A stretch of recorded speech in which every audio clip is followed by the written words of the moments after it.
Señores, buenas noches. Esto es Luis Novarecio Entrevista. Enseguida estoy hablando con la diputada nacional Victoria Donda. Hay mucho para charlar con ella.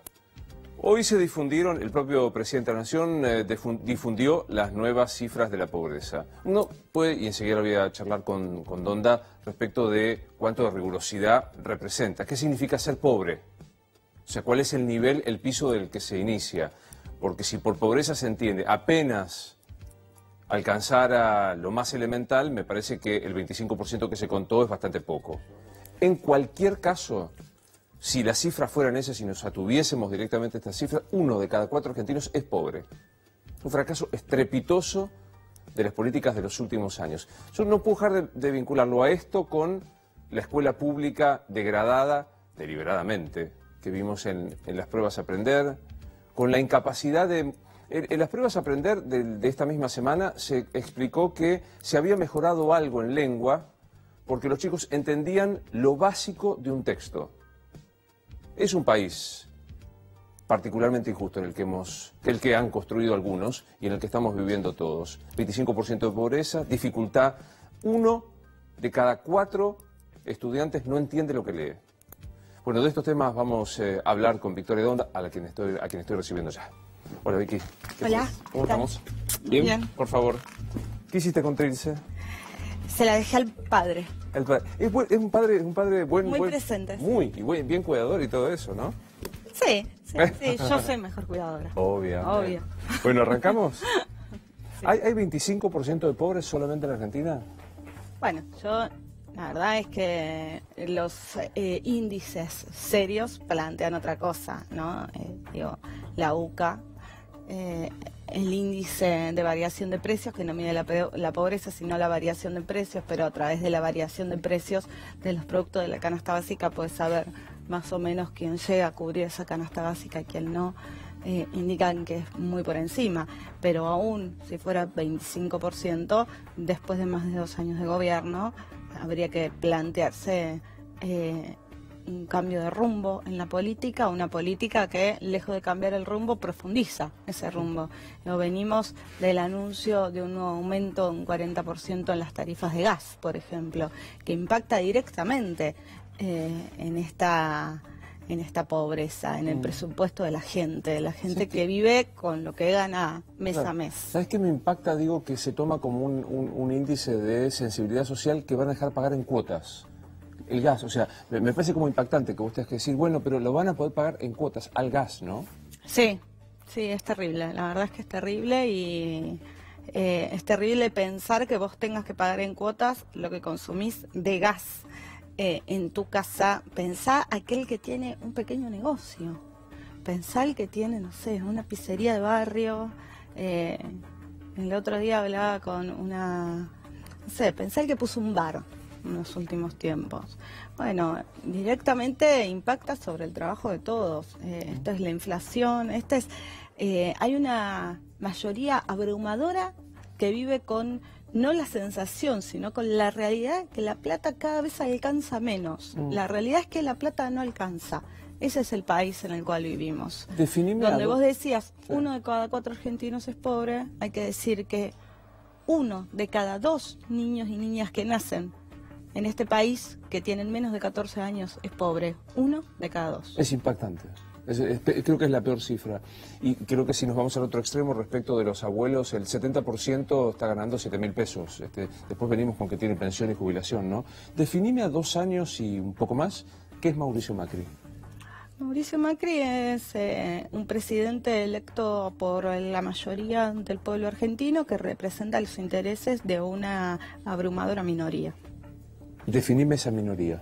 La minoría que durante mucho tiempo ha concentrado el poder económico en este país y que no tiene que ver ya tanto con el empresariado, digo, porque ya a esta altura te diría, ojalá fuera solo quienes son los dueños de las industrias. Necesitamos que crezca la industria que produce puestos de trabajo en Argentina y no aquellos que especulan en la bolsa. Lo único que está creciendo en el país son las inversiones que tienen que ver con la especulación financiera y con la bicicleta, una receta que ya probamos.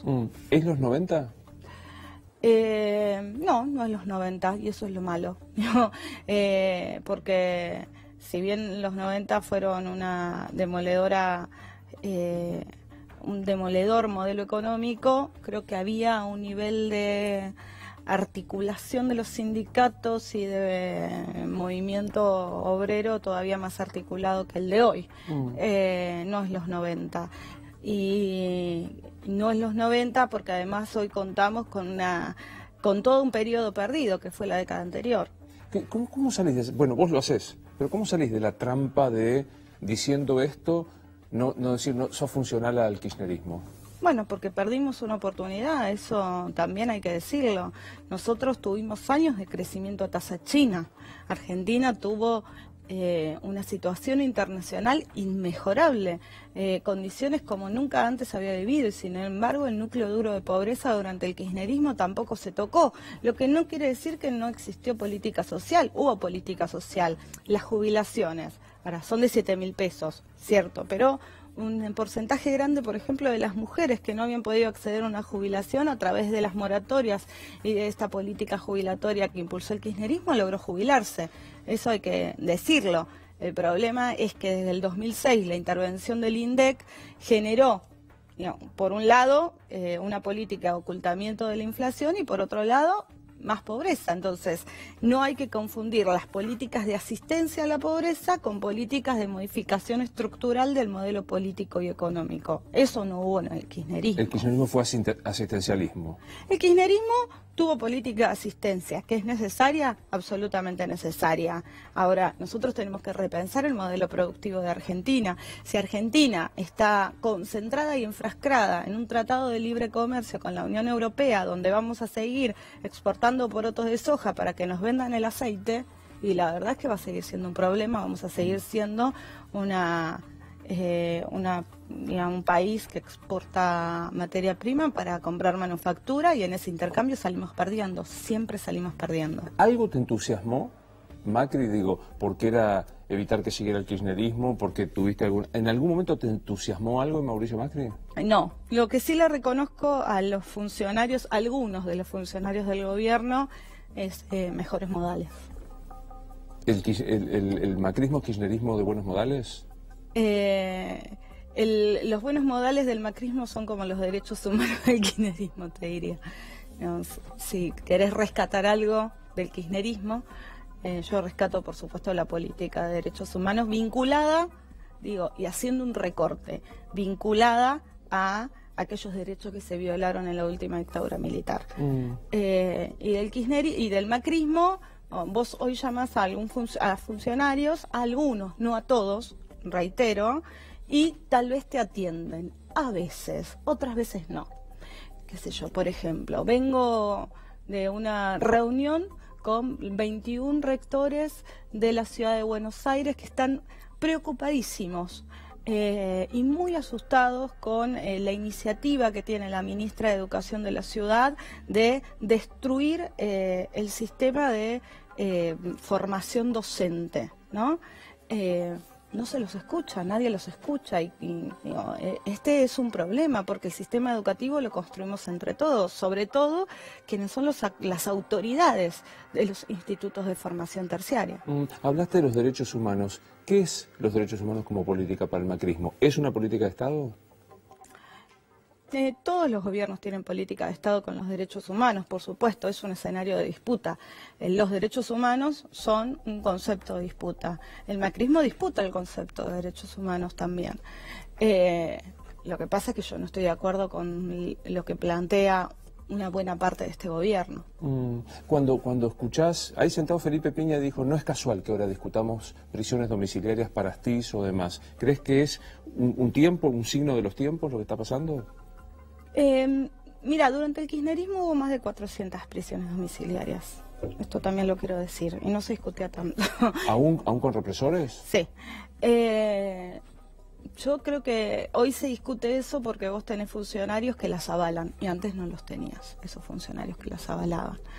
Entonces, hoy se discute eso porque tenés un servicio penitenciario federal que lo que hace es aconsejar que por sobrepoblación una determinada cantidad de genocidas, entre otros narcotraficantes, secuestradores, violadores, puedan ir a prisión domiciliaria, cuando en realidad la política debería ser otra, debería ser revisar a aquellos, no que están condenados y que son culpables, sino revisar la enorme cantidad de prisiones preventivas que tenés que son inocentes hasta que se demuestre lo contrario, y son más del 70% de la población carcelaria. Yo con esto quiero decir, ¿hay sobrepoblación carcelaria? Sí, pero ¿qué tipo de política nos vamos a dar para que esa sobrepoblación carcelaria no sea en desmedro de la calidad de vida de las personas que viven intramuros?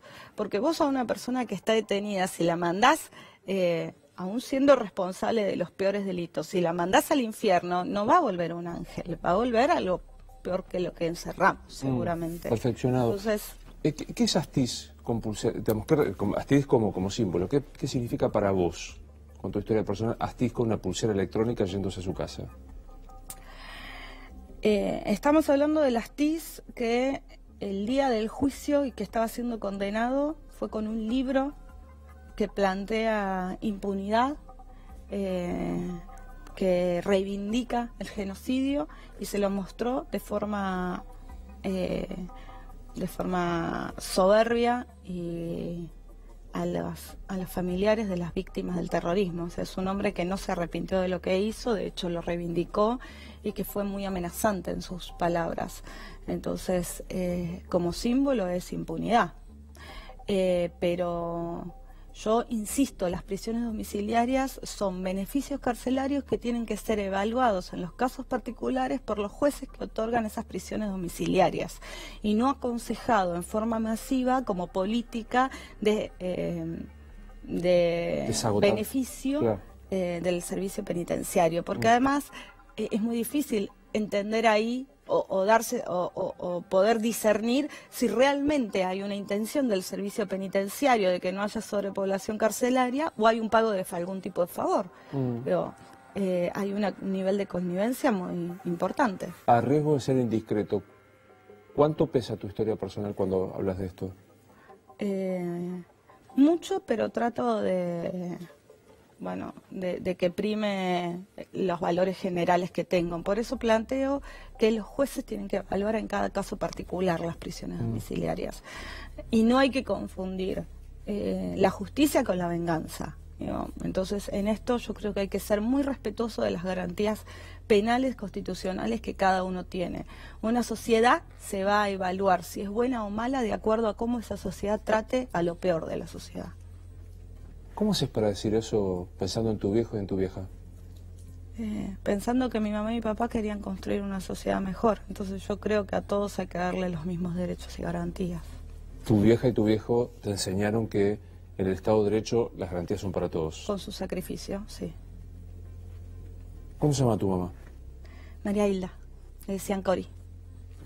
¿Qué aprendiste en la construcción del recuerdo de hija con tu historia que te pasó de María Hilda?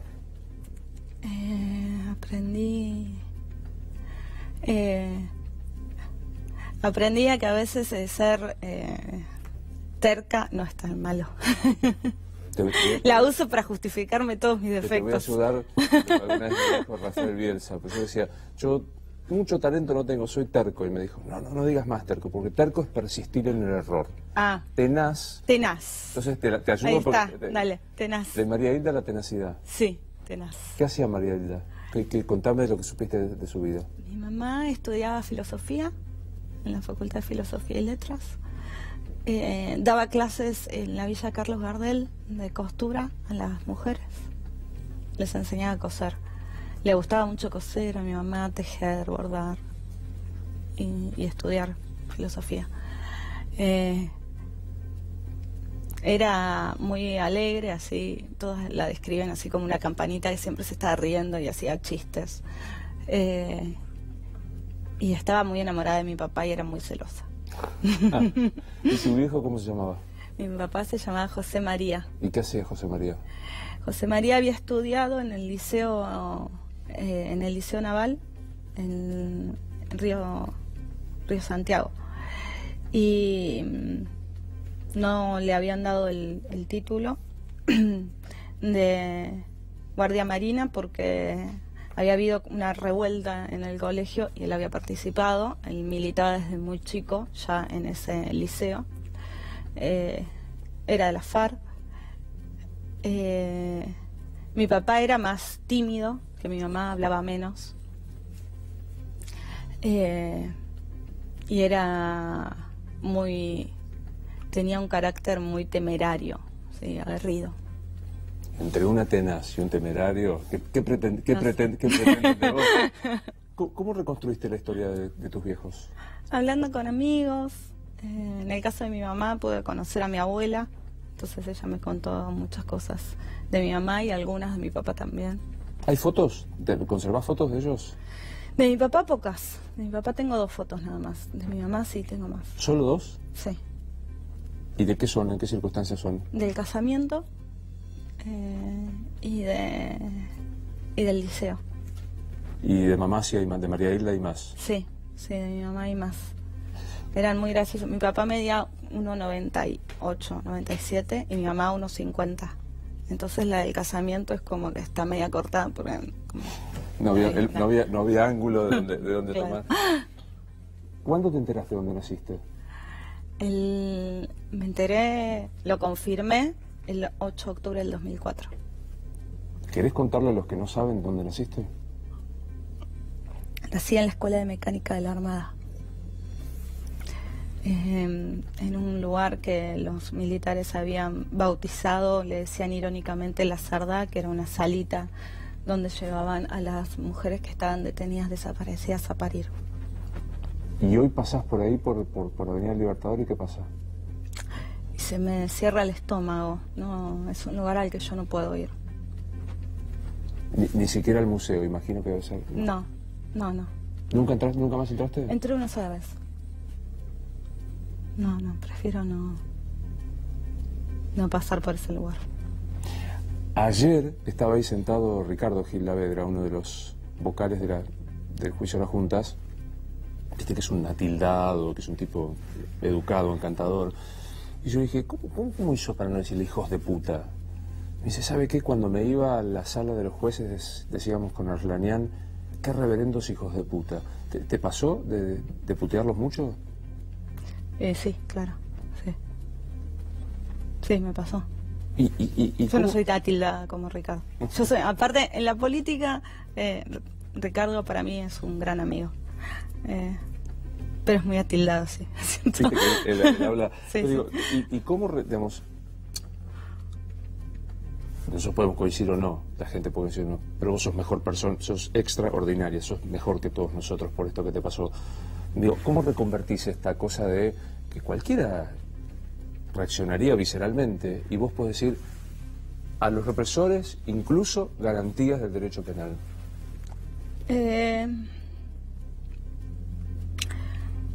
Porque creo firmemente en que el Estado de Derecho es la única forma de poder vivir mejor, que todos vivamos mejor. Y que ir contra las garantías de algunos, por más atroz que sea, es ir contra las garantías de las minorías, de todos, de los más pobres, de los que no tienen abogado, de los que están encerrados. Con esto no quiere decir que esté de acuerdo con las prisiones domiciliarias. Con esto quiero decir que los jueces tienen que evaluar en cada caso particular. Y aparte una vez uno aprende, ¿no? Creer que la mano dura para el hijo de puta es escupir para arriba.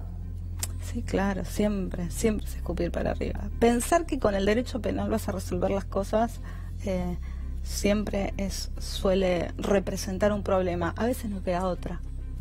Y bueno, por supuesto, a los genocidas la cárcel, el lugar que les cabe es la cárcel. Por supuesto, si cometes un acto reñido con el derecho penal, tenés que ir a la cárcel. Ahora, los problemas, cuando ya los tenés que resolver con el código penal, llegaste tarde, hay que resolverlos antes. El código penal es el signo que llegaste tarde. Y llegaste tarde, como Estado llegaste tarde. Llegaste cuando ya hay un problema que en general lleva la vida de alguien, es irresoluble. Llegaste tarde. Pensaba, digo, garantías penales, y voy hasta donde me dejes, ¿incluso a tus apropiadores?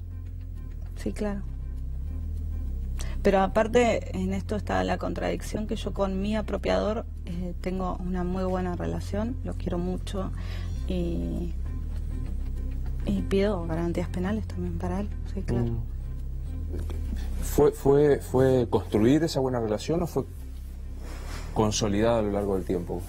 Fue consolidada a lo largo del tiempo. Yo me llevé, o sea, a mí me crió bien. Yo conocí, un ser humano es un ser humano con sus claroscuros, algunos son muy oscuros. Yo conocí otra parte de él. El claro. ¿Y cuando te enteraste de lo oscuro? Fue muy difícil porque fue como sentirme huérfana 2 veces en un ratito. Entonces era difícil. Wow. Sentirte huérfana 2 veces. ¿Qué es la orfandad? Digo, en María Hilda y en José María es obvio, es la no presencia física. Y en este otro caso es... La mentira. La mentira te hizo huérfana. Y sí, después, bueno, en mi caso yo pude perdonar individualmente. Pero bueno,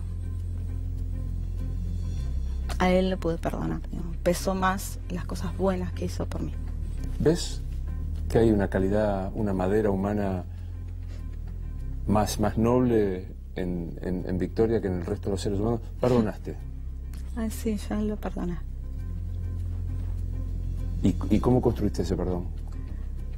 Entendí que me hacía mal concentrarme en las cosas que yo malas y ayudó a que él nunca me exigió que yo deje de ser quien era. Yo seguí pidiendo lo que pedía antes de saber que, digo, no sé, yo tenía 18 años y estaba en un scratch chocolás y no sabía que era hija desaparecida. Wow. Aún sin saber, estabas ahí porque había algo, una pulsión de justicia que te llevaba a ese lugar. Él está detenido ahora, ¿no? Sí. ¿Y lo visitas? Sí. Es muy fuerte. Sí, puede ser que alguna gente tampoco entienda, pero bueno, la verdad es que uno hace lo que puede con estas historias. No importa nada si no lo entienden, te informo, quiero decir. O sea. ¿Y Trilce, ¿cómo le contás a Trilce? Tú estás de chiquita, pero digo... En algún momento le vas a tener que contar la historia de los abuelos y de todo esto. Y no sé, lo iré construyendo. Igual Trilce lo vive como naturalmente porque es su historia. Entonces, qué sé yo, Trilce va conmigo a la marcha del 24 y después la vamos a visitar juntas. Y bueno, nada. Es natural, es natural. Alguna vez hablando con algunos de los nietos recuperados, me decían esto que vos me decís. Bueno, el nieto de Estela decía que hacía música, después recordó que su padre... Había como una cosa fuera de lo racional que lo identificaba con la historia de su familia de sangre. Es así, ¿no? Y sí, un poco sí. ¿Sabés coser? Me encanta coser. Igual que María Hilda. Me encanta coser. ¿Bordás? No, te veo, cosiendo y bordando no me imagino. Bordar no, pero tejer, tejo. A crochet. ¿Tejés a crochet? Tejo a crochet, tejo mucho aparte. Hay momentos así donde sí me pongo a tejer mucho, sí. Y ahí está la vieja, ahí está mamá. Ahí está mamá. ¿Y cómo aprendiste digamos, como cualquiera, así o alguien te enseñó? No, me enseñó mi mamá de crianza, que era costurera. ¿Vive tu mamá de crianza? No. ¿Y ahí también hubo perdón? No hubo necesidad de perdonarla, ella no sabía mi origen, ahí solo hay agradecimiento. ¿Te hicieron buena gente? Sí. ¿Y el resto? ¿Cómo ensamblaste el resto de la familia de sangre? Tengo una hermana biológica con quien construyo una relación y también mi hija y también mis sobrinos de parte de mi hermana biológica. Tengo mi hermanita menor, hermana con quien nos criamos juntas y que es la única persona con la que comparto todo y que nos conocemos las dos mucho. Tengo mi sobrinito y trato de ensamblar todo. Tengo mis tías y bueno, tengo algún tío al que no voy a visitar, que es el represor, digamos. Claro. Obviamente, obvio. ¿Y por ese tío qué pasa? ¿Qué hay? Nada. Nada. Incluso ese tío represor, garantías del derecho penal. A todos. A todas las personas. Las garantías están para resguardar no a la persona, sino al Estado de Derecho. Y el Estado de Derecho es muy importante. ¿Cuánto de tu historia ayudó a construir este personaje de una mujer polentosa, polémica? Viste que vos, o sea, nunca en una sesión pasás desapercibida, nunca en una discusión pasás... ¿Cuánto de eso? Y yo soy, o sea, mi historia es parte mía, con lo cual supongo que todo. Ahí. ¿Cuándo supiste, nada, una pregunta idiota, pero a ver, ¿cuándo dijiste el feminismo merece también como la defensa de los derechos humanos? Finalmente es un derecho humano de igualdad, el feminismo levanto bandera. ¿Cuándo fue? En un taller con compañeras de los barrios, una compañera dijo algo que era tan obvio, pero fue hace muchos años. Fue hace como un montón, 15 años. Era tan obvio que hoy lo pensábamos muchas de nosotras, pero en ese momento no era tan obvio. Y era, nosotras como que hablábamos del feminismo y era más la sufragista, o sea, como cosas que quedaban lejos en ese momento. Y una compañera dijo una vez, dice, bueno, pero si nosotros peleamos para que en la sociedad no haya esta diferencia entre pobres y ricos, tampoco tiene que haber diferencia entre hombres y mujeres. Y dije, claro. A ver, mira cómo era. ¿Cuánto de machistas seguimos siendo acá en esta sociedad? Muchísimo. Mucho. Somos muy machistas. ¿Somos, incluyen muchas mujeres? Nos incluye a nosotras, porque el machismo no es algo inherente al ser hombre. Digamos. Es una construcción social. Es una construcción social donde un género, el masculino, subordina a otro género, el femenino. Pero siempre que hay una construcción de esas características, hay una parte de ese sector dominado que participa de ese ideario. Así que sí, somos muchas mujeres machistas. A mí me sorprende cuando algunas mujeres usan esta expresión y quiero ver cómo reaccionan. Yo no soy feminista, soy femenina. Y es que no entienden lo que es el feminismo, pero igual yo no las responsabilizo, yo en un momento tampoco lo entendía, hasta que una compañera no me dijo esto, que era como sentido común. Porque yo en esas mujeres, en muchas, hace poco hubo una polémica, hace unos meses, una cosa con Araceli. ¿Araceli González? Sí, que yo creo que es una mujer muy feminista. O sea, más allá de que ella no se identifique con el movimiento. Pero no hace falta identificarse como feminista para tener actitudes feministas. Las mujeres que transgreden, que rompen con lo establecido, que llevan las riendas de su vida, que muchas veces nos terminamos haciendo cargo de nuestra vida, de la vida de los que... O sea, en esas mujeres yo reconozco principios del feminismo, más allá de que no se identifiquen con el feminismo como movimiento. Eso es parte del feminismo popular. Si no, después tenés las intelectuales, ¿no? Las que están como en un lugar que uno es muy difícil llegarles, porque la mayoría de las mujeres no están en ese lugar. Feministas somos aquellas mujeres que queremos tener las mismas posibilidades de elegir y de decidir que un hombre. Eso es ser feminista. ¿Qué te pasa con Darío Stanraiver? Dice, es tan potente el feminismo, tan verdaderamente perturbador, que hay que empezar a denostarlo de la peor manera. O sea, pero si no, se lo dejaría. O sea, feminazi, no son feministas, son feminazis. Primero no entienden lo que es el nazismo. El feminismo es la contracara, digamos, de eso. Y la verdad es que hay mucho, ¿cómo decirlo de forma respetuosa? Decilo como venga. Hay mucho pibito ignorante que usa ese término y que la verdad es que tiene que ver con el desconocimiento de lo que significó el nazismo para la humanidad y de lo que es ser feminista. Yo entiendo que hay un feminismo radicalizado, si querés, y que a veces te puede poner a la defensiva.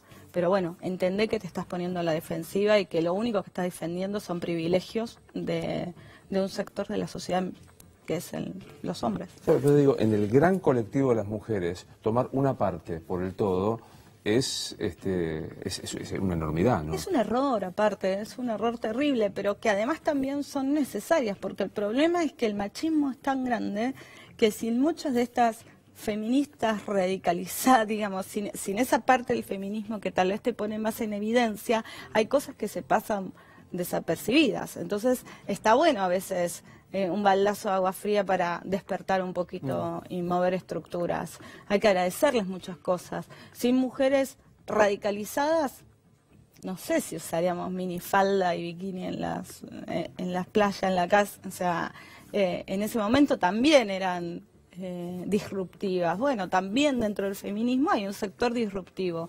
Ese sector es necesario. Cuando ahora se va a dar el debate de la despenalización del aborto, y a mí me parece interesante que el debate sea la exposición de argumentos, es muy difícil debatir cuando te dicen, yo estoy a favor de la vida, vos sos un asesino. ¿Cómo arrancás a debatir? Totalmente, no hay forma. Entonces, lo que hay que plantear es la verdadera discusión que estamos dando nosotros. Yo no estoy discutiendo si estoy a favor o en contra del aborto, porque, qué sé yo, el aborto o no aborto son situaciones particulares y decisiones particulares que se toman en un momento y que las toma una individua, digamos, una persona, una mujer. O en todo caso, una decisión que habrá que compartir y dialogar en tu pareja, si es que tienes pareja y está presente y no se fue, ¿no? Claro.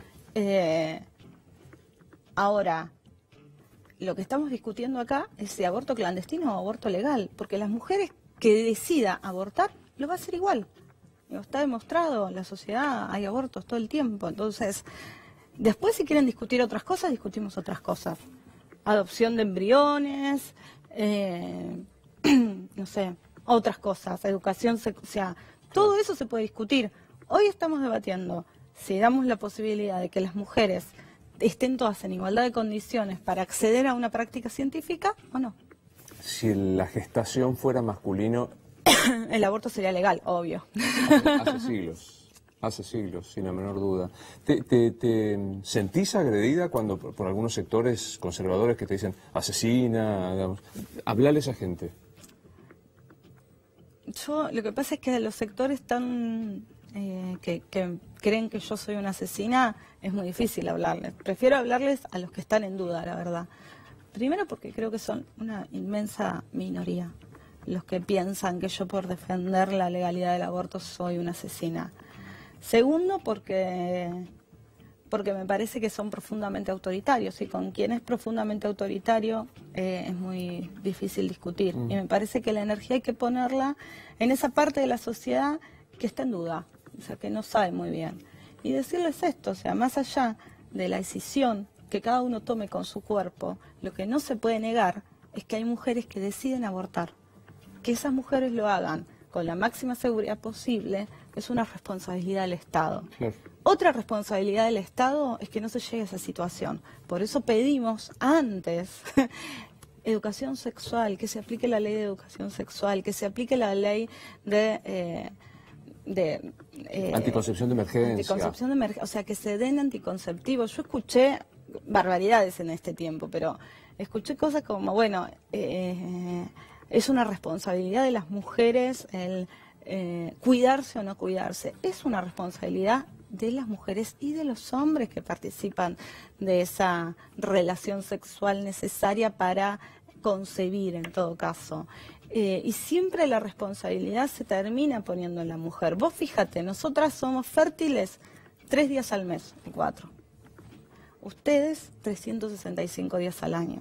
La mayoría de los anticonceptivos son para mujeres. Gran argumento. Gran argumento. Y cuando, por ejemplo, que yo, un senador nacional que me cae simpático, más como Esteban Bullrich, tira este poema del niño que le habla a su madre en gestación. Yo lo primero que le diría es que, como poeta, Esteban, con cariño, no, como poeta no. Por lo menos, y como segunda... Que no sirve como argumento contra el debate que estamos dando. Si él cree que un embrión te habla, está bien, digo, él puede tener, o sea, él obviamente tiene toda la libertad para creer eso, defender eso. Ahora, la discusión que yo quiero tener con él es si él está de acuerdo con que una mujer que decide hacerse un aborto se meta un palo de perejil, un tallo de perejil, o puede ir a un hospital. ¿Cuál es su decisión? ¿Cuál es el planteo que hace ante esa decisión que la mujer ya toma? En el medio de esto hay una discusión y aparece una mujer de mucho prestigio dentro de la Cámara, que es Carrió, de mucho prestigio en el gobierno, que propone no discutir en la Semana Santa el tema. ¿Cómo te paras frente a Carrió en general y en particular con esto? Lo primero que le diría a Carrió es que tenga en cuenta que el Estado debe ser laico y que no podemos considerar como funcionarios públicos credos particulares o situaciones particulares de credos, aunque sean credos importantes como el catolicismo a nivel de cuánta gente lo profesa en la población argentina, porque si no el Estado deja de ser laico, y yo creo en la laicidad. Digo, evidentemente ella como republicana no cree en una república laica, yo sí. ¿Qué es Carrió para la política? ¿Qué crees que es? ¿Qué representa Lilita Carrió? Yo creo que representa, lamentablemente, bastante de lo malo en la política. Sabés que es absolutamente políticamente incorrecto criticar a Carrió. En la ciudad que vos vivís, que tuvo el 50 y pico %. Sí, pero por suerte yo no comparto nada con Carrió. O sea, me parece una mujer destructiva para cada uno de los espacios que ella misma construyó. Me parece una mujer incoherente entre lo que plantea y lo que después hace. Me parece una mujer de formas absolutamente autoritarias. No le rescato nada a Carrió. De María Eugenia Vidal, en la mirada política, en una misma mirada política. No, de María Eugenia Vidal tengo,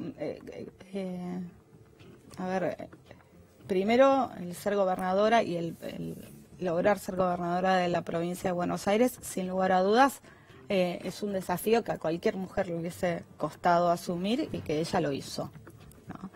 Tengo muchas críticas a la gestión. No me siento identificada con su gestión en la provincia de Buenos Aires, pero no es una mujer con quien no se puede hablar. Con Carrió yo no puedo hablar. Sin metáfora. Sin metáfora. ¿Qué querés en la vida y en la vida política, Donda? ¿Qué quiero? Sí. Quiero aportar a construir un país mejor. Eso en la vida política y en mi vida también, pues no separo la política de lo personal. Para mí, lo personal es político. Viste que se le atribuye a Galeano, pero es de Birri, esta historia que para qué sirven las utopías, porque uno da 3 pasos y la utopía se te va a 4, y 5 y así, bueno, y Birri dice, para eso, para seguir caminando. Claro. ¿A dónde va tu utopía? Hoy, a tener un país donde no haya más de un 30% de pobres, donde estos niños que nacen por debajo de la línea de pobreza tengan igualdad de oportunidades que aquellos que no nacen por debajo de la línea de pobreza. Quiero un país sin pobres, esa es mi utopía. ¿Se afana mucho en la política? Se afana mucho en la política. También hay mucha gente honesta. La política es una herramienta, después vos la usás. ¿Para qué sirve la plata? ¿La plata? Y a algunos les sirve para obtener poder, para vivir mejor, evidentemente. La plata es un instrumento para que todos logremos estándares de vida que en definitiva los hagan más felices. Lo que queremos todos es ser felices. Entonces, la plata es, en todo caso, aquel elemento simbólico por el que uno disputa. Yo quiero distribución de la plata en Argentina. Pensaba, digo, en esta gran definición de la plata, voy a una cuestión muy inmediata, muy de todos los días, que fue el bendito tema de los canjes de los pasajes de diputados. Me gustaría tu mirada, digo, para aquellos que no lo sepan, los diputados tienen, corregime cifras, ¿no?, unos 20.000 pesos de pasajes terrestres y aéreos mensuales, y si no pueden canjearlos por dinero. Sí. Es un sistema que estaba ya antes de que yo sea diputada. Algunos diputados tomamos la decisión individual, es cierto, y no como colectivo, de los pasajes que yo no uso, muchos los doy a personas que necesitan viajar, de distintas organizaciones, organismos o no, personas que necesitan viajar por determinadas situaciones. Y los que aún no se usan, como esos pasajes se vencen y los perdés, los canjeas por dinero y podés ese dinero donarlo, que es lo que hacemos nosotros. Digamos, es cierto que ese sistema se presta a la mala utilización a veces, o a la utilización personal, porque son decisiones personales de cada legislador. ¿Más o menos cuánto ganas de diputada por mes, más o menos? Y más o menos la dieta de un diputado de la Ciudad de Buenos Aires está en unos 80.000 pesos. 80.000 pesos. ¿Está bien? Eso, digamos, no quiero hacer la pregunta demagógica. 80.000 pesos y un jubilado gana 9. ¿Está bien ese...? Yo creo que depende el nivel de... Nosotros creemos, nosotros como partido, que un funcionario no puede ganar más que un director de escuela de su zona, ¿no? Que tenga por los niveles de responsabilidad y eso, con eso es lo que nosotros nos quedamos. Yo te decía antes, se afana mucho en la política. ¿Quiénes afanan, vamos a hacerlo bien de café, quiénes afanan más, estos o los otros? El problema no es que quiénes afanan más, el problema es que los dos afanan de distintas formas. Qué sé yo, a los otros los viste revolear bolsos adentro de un convento y estos te arman empresas offshore en cuanto paraíso fiscal ande dando vuelta. Entonces es un problema, sigue siendo un problema, porque no está hoy, parece que hay una parte de la sociedad que eso pasa por el costado y hasta se usan eufemismos. ¿Cuáles son los eufemismos? No hay corrupción, hay incompatibilidades de gestión. No, tener un ministro de energía que además haya sido accionista de Shell, o sea, no es una incompatibilidad de la gestión, es hacerte cargo de una gestión donde estás de los dos lados del mostrador, y eso es corrupción. Evadir impuestos es corrupción, tener deudas con el Estado es corrupción, perdonar esas deudas de las empresas que vos mismo generaste a tu papá es corrupción. Todo eso es corrupción, digo, y es tan mala como robar plata del Estado y revolearla dentro de un convento. Entonces, ¿por qué pasa de largo? Vos dijiste, muy bien, o le pasa de costado a muchos, porque Cristina saca con López y los bolsos 30% de la provincia y el presidente gana la elección. ¿Por qué pasa de largo? Porque es muy fuerte la imagen de los bolsos que se revolean y porque hay una suerte de... Desde los medios se habla poco de la corrupción de este gobierno. Entonces yo quiero que empecemos a discutir quién es Caputo en el gobierno nacional. ¿Quién es Caputo en el gobierno nacional? Un lavador de dinero. Yo creo que Caputo hoy es la persona que más sabe cómo armar paraísos fiscales afuera. Entonces, hay que empezar a discutir quién es y qué lugar ocupa. Tiene que venir al Congreso a dar explicaciones. Esto no puede ser que las cosas pasen sin pena ni gloria hasta que se vayan de la gestión.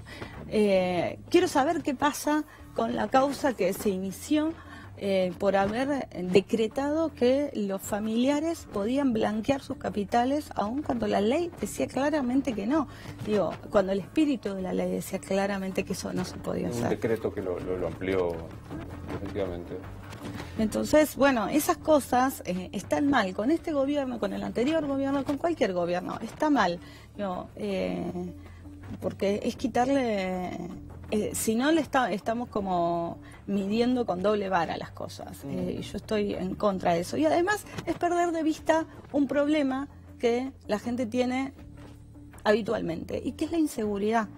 Hoy una parte grande de los problemas de inseguridad cotidianos que vivimos tienen que ver con el nivel de narcotráfico que hay en la sociedad, ¿no? Vos tenés mucho consumo de estupefacientes, tenés una capilaridad del delito del narcotráfico muy grande. Y tenés por otro lado, con bombos y platillos, te anuncian cada vez que meten preso a un dealer. ¿Al dealer lo tenés que meter preso? Sí. Lo que pasa es que al dealer vos lo metés preso y mañana te aparecen 3.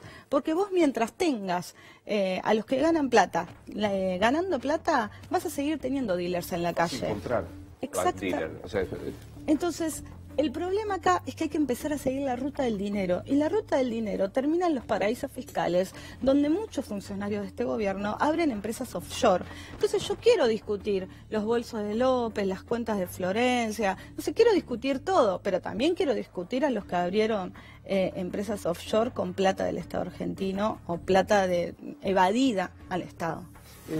El ministro de Economía tiene sus ahorros en el exterior, ¿está bien? No. No está bien. La verdad no está bien. Los funcionarios que tienen que demostrar que aquello que dicen lo bancan.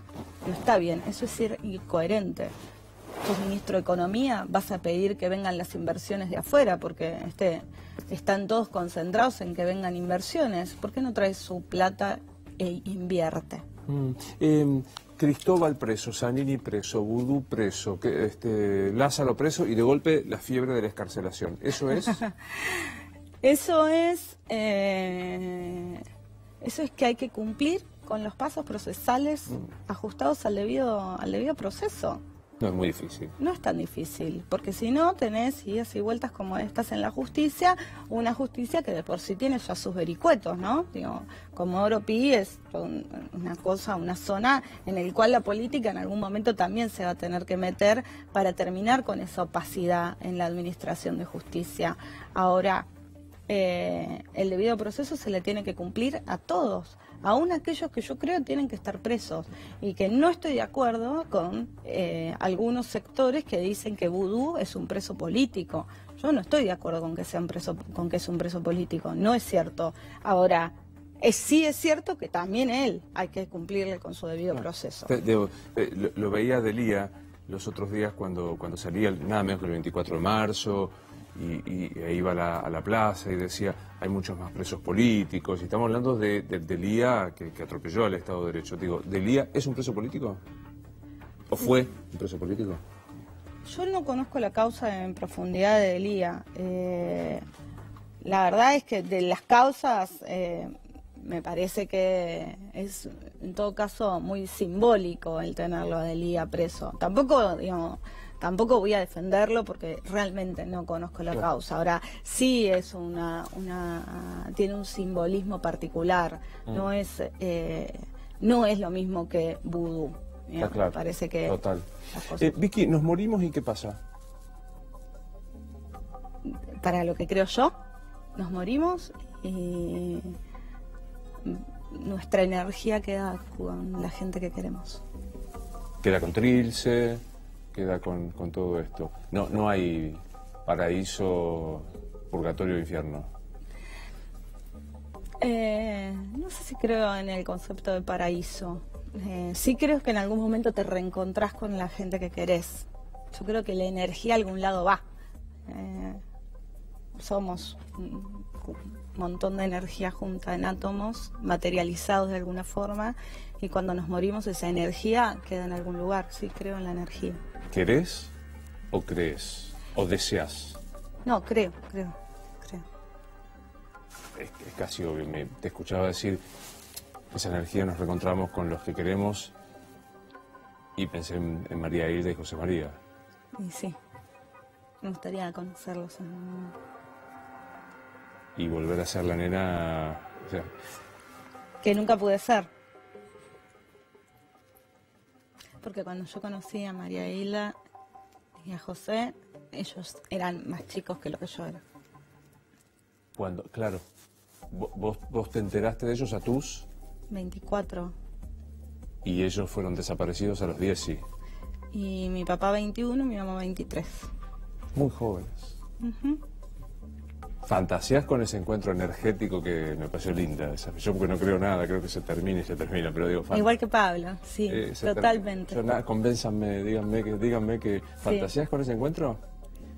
Y yo creo que me los he encontrado en algún momento. ¿Sí? Sí. ¿Cómo?